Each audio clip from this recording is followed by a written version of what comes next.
یہ دو نفل نماز ہی ہے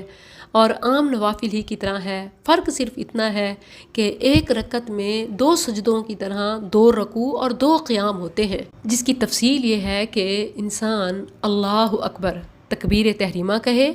پھر دعائے استفتاح پڑھے، اس کے بعد تعوذ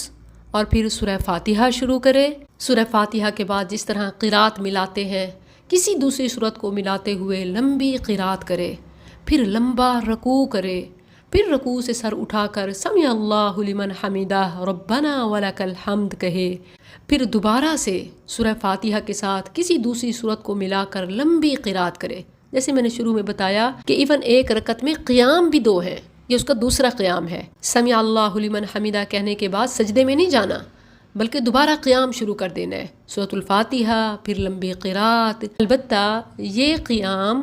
پہلے قیام سے تھوڑا مختصر ہونا چاہیے، یعنی پہلا بہت لمبا، پھر دوسرا کم، پھر اسی طرح باقی ہر ایک دوسرے سے کم ہوتا جائے گا۔ پھر دوسری بار لمبا رکوع کرے، لیکن یہ بھی پہلے رکوع سے قدرے کم لمبا ہوگا،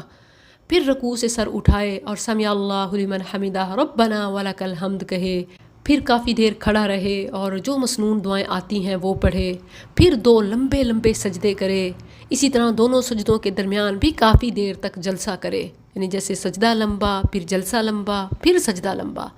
پھر دوسری رکعت کے لیے کھڑا ہو اور بالکل پہلی رکعت کی طرح دوسری رکعت بھی ادا کرے۔